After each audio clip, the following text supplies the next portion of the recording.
welcome back. So let's talk sports now. It's raining green and white and probably a high morale in the camp of the Super Eagles right now. Let's review that match yet again. And our sports anchor and correspondent, Austin Okunakwan, joins us virtually from the United Kingdom.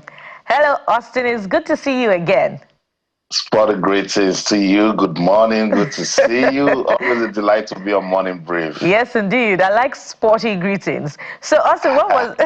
I imagine that you were on the edge yesterday, particularly when we were waiting for the goals to come. What was it for you? Was it approved bonuses and allowances, or was it an underestimation of the Super Eagles that got us that amazing result? I think it's the shared determination and resilience that we seem to be seeing in the team now. They're building it. They're growing with confidence. There was probably a reawakening right after match day 7 of the World Cup qualifiers. The Super Eagles would have looked at themselves and say, in a group that's got South Africa, Benin Republic, Rwanda, Lesotho, and Zimbabwe, that after 7 matches, they had recorded just one win, and so they were really bothered, you know, and then they started feeling the pressure because everyone started asking questions. So when they demolished, dismantled, destroyed Benin Republic on match day 10, you could tell that it was a different Super Eagles entirely. Now against Gabon, I knew Gabon was going to come out, you know, and play a bit of negative football. So the Super Eagles couldn't really express themselves. But when you concede a goal in the 89th minute, and in extra time, you show the sort of character that the Super Eagles show, then it means that, yes, there's something new happening in this team. So just imagine if the leadership was right, if we didn't get that Tuesday saga of unpaid bonuses and allowances. Look, that money, Bukola, was nothing to these players. I know them. I speak to a lot of them. The money we're talking about here was just $168,000 for bonuses and allowances from the last 2 matches against Lesotho and Benin Republic. Victor Osimhen will pay that money and he won't even feel anything. That's money they give to people to buy suya. But they wanted to prove a point to the leadership that this starts to stop. You need to be responsible. You can't keep doing this, you know. So they had to take that stance because they know when they finish playing the qualifiers, they qualify. This same thing will happen up to the World Cup, and these guys that claim they are the leadership of the Nigeria Football Federation, they don't care. They just want to go travel. When we win, they will start, you know, looking for ways they will go to Aso Rock to make more money. So let's commend the resilience of the team. Let's commend the talent in the team. Let's commend their fighting spirit, their patriotism for coming out to give Nigeria that sort of representation that we deserve. So congratulations to the team and Nigerians all over the world. I'm super excited to have the result. In fact, when we were talking with Kelechi yesterday, Kelechi was saying 3-0. 3-0. Maybe he's right eventually when you do the plus and minus. I was not interested in number of goals. I just wanted half goal if it will count. I just want this playoff to be over and I want to go to America. That's the end of the game, because in football, the most important statistics is the final score, not ball possession. Because it could be against the run of play. But I'm saying that to say that you mentioned there was a bit of difficulty, and I noticed that difficulty because I was watching the match. I was like, is this so much zone marking? At some point, I was looking for Victor Osimhen. What exactly played out that delayed the goal to come in? Because we need to do this analytics to be able to prepare for Sunday. You know, football can be funny. It's strategic. It's big on tactics. It's also a lot of match reading and analysis. You need to look at your opponents and see what they are doing. You don't want to, you know, come out and be so expressive and then they catch you on the counter. And what suffered it the most during the qualifiers, it's the Super Eagles. They considered goals against Lesotho, considered against Rwanda, considered against Zimbabwe, you know, and a bit unlucky against South Africa because they scored an own goal and then they went on to, you know, equalize to get back into it. Against Gabon, Jeffrey, in this sort of match, you need to be careful. And yes, they were. Let's thank God that what happened with the video assistant referee went to our favor, because that was a clear penalty kick. You know, I was pressing the necks of CAF and FIFA for giving us South African officials. I said right after all of the bad, energy that South Africa gave to Nigeria during the qualifiers, or why are they giving us Abongile Tom as the center referee? But Abongile said, Austin, I got you, no problem. So we're glad with that. They were careful, and I think Ademola Lookman wasn't supposed to start that game. I would have gone with the same starting lineup that defeated Benin Republic. But hey, Eric Shell is the coach. He's with the team. He trains with them. He understands their mentality. He knows the players that are ready. When Akko Adams first came into the team, I criticized it, But look at Akko Adams. He has played just 3 matches and he has scored 2 goals, 2 crucial goals for the team. So they wanted to read this Gabonese team, understand what they wanted to do so that they don't get caught on the counter, And football can be funny. When they thought that they were going to just go on to win it, look at what happened. An unfortunate incident when Mario Lemina's shot struck the body of Bright Osai Samuel, deflected into goal. 90th minute, Jeffrey. You see what I'm saying? So when we're all big on let's come out, score goals, that game easily, if the sort of character that was saw from the Super Eagles didn't come up, it would have gone into penalties, and penalties is a game of lottery, can go anywhere. So I struggled to understand what happened in the second half when the team got back, because I thought, okay, after first half there would have been some match reading, they would have spoken to them in the dressing room. But I think Gabon also didn't really come out to play. They were just hoping on time and chance. They depended so much on Aubameyang, but he wasn't getting the ball and he couldn't do much. I listened to Victor Osimhen saying that he was under pressure also. This sort of big games, you just want to deliver. So pressure would definitely come in. At the end of the day, he missed a glorious chance. 12 minutes of stoppage time. Arguably the best striker in the world. It tells you that it goes beyond just reading a game. So he told his teammates, I'm sorry, I'll get back into it. I'll repay you. Boom. Extra time. Beast mode. Nigeria 4, Gabon 1. Austin, it's always a delight to hear your analysis, your storytelling approach to your analysis of sports. Always a delight.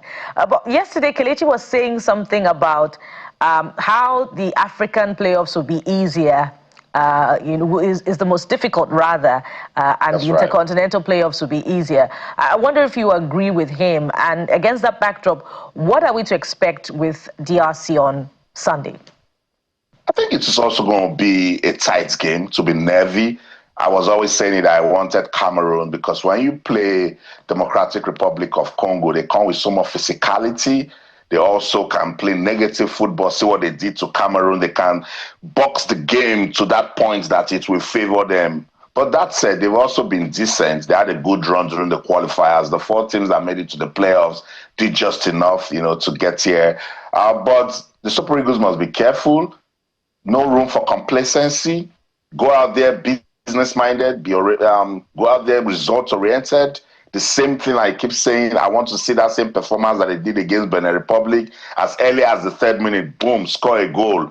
Start making your opponents wonder what's going on as they're trying to get back into it. Hit them again, That's where you take control of the game, because now you cannot afford to blink. All of this hard work from September when they've been pushing, because it's a lot of mental stress for this team. And we can now see that it's not just the talent that they have that can do it. Leadership has been messing them up big time.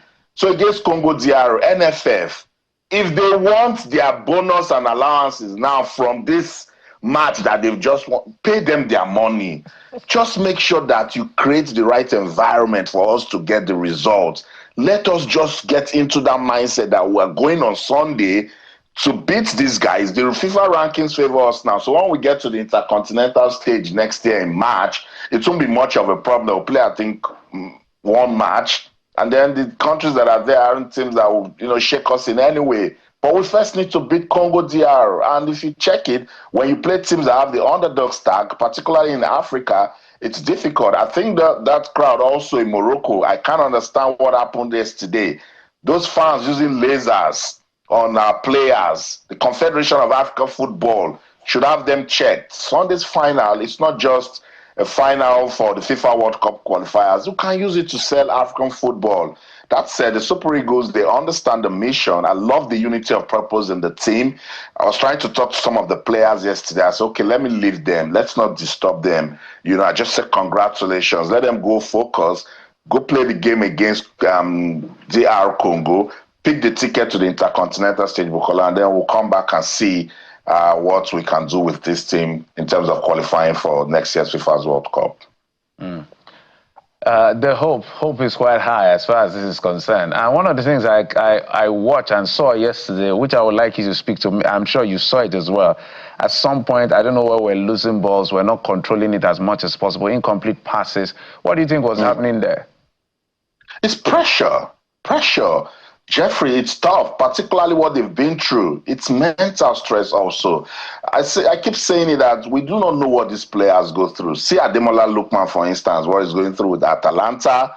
Thank goodness that they've sacked that silly coach that tried to, oppress our player. Is out of the way. Look at Victor Osimhen and what he's got on his shoulder. When you're in the media every now and then and everyone expects you to deliver, I think Wilfred Ndidi was also trying to get into it. And he also has that leadership role as the captain. So the Gabonese team, they try to do the low block from the middle so that the Super Eagles cannot, string those passes. I think we also missed Moses Simon in that first. I would have put Moses Simon on the bench. As I said earlier, if he's not broken, don't fix it. That lineup against Benin Republic did a great job. So he brought in just 2 new players, but they got into it eventually. Yes, those misplaced passes could have also worked to their advantage. See, for instance, when they got back into it, look at how we got our first goal. I'm sure the Gabonese guys thought they could build from back because we were, of course, losing the ball, and they were trying to see how we can get to Aubameyang, and the defender didn't, read it properly. Akko Adams instinctively took the ball, beat the goalkeeper, and he scored. One chance, one goal. Just imagine if he didn't take that chance. But, I don't want to, stay big on the tactical play and the things that this team didn't do right. I just want to commend their character. Jeffrey, it's difficult to win a football match in extra time. You're not just winning it big time in extra time. You're scoring 3 goals in extra time in a playoff match where Gabon would have just played negative football, pack the ball, block everywhere, and take it to penalties, and then we'll start, calling on God to help us with that lottery. So I think they were reading it. I think they were trying to get into it. They were dealing with also a lot of pressure. That crowd in Morocco, somehow, some way, they were not really in our favor. I don't know where this beef is coming from, but I want to commend again the character, the resilience, the determination that this team showed. And we'll wait to see if they will double it on Sunday, beat DR Congo, and we move on. And we're grateful. In 60 seconds now, I know you mentioned Akko Adams. For you, who were the outstanding players in yesterday's match? And I think I watched the review anyway, but I was looking for Captain William Troost-Ekong, and I didn't see him. In 60 seconds. He didn't start the match. He came on as a substitute. As it is now, I don't think he has a starting place in the team. He's been through a lot of criticism. My sources also tell me that he was the one that was really pushing, with that Tuesday saga. So probably things aren't, as it is for him. But he came on and he did give a good showing. Standout players for me. Number 1, Wilfred Ndidi, captain, fantastic. He didn't do anything wrong. He was giving me those drivings I always talk about that I want from Alex Iwobi. When he gets the ball, he's always pushing forward. He gave Victor Osimhen that first pass that he didn't, convert. He gave Victor Osimhen another one. He gave Chidera Juke that lovely pass that he converted. So it was outstanding. If I'm not picking Wilfred Ndidi, I'm going for young Benjamin Fredericks. This one is wake-up call for us. We need to reflect that the future is young. He's just 20, got into the team in June, and now he's bossing a starting shirt, and he's doing so well. Bukola, it gets sweeter. That guy is a product of Nigeria football, the NNL and the Nigeria Premier Football League, the same league that was destroying the system and structures. There are more than 100 Benjamin Fredericks that we can bring out of the country, but because of leadership, we're not doing that. All right, Austin, we could listen to you on and on. We must anchor at this point, and thank you so much. And we look forward to speaking in the same breath and wavelength on Monday after Sunday's match. Austin Okonakpan is our sports correspondent and anchor who has joined us on this conversation from the United Kingdom. Thank you, Austin. Thank you, Bukola. Thank you.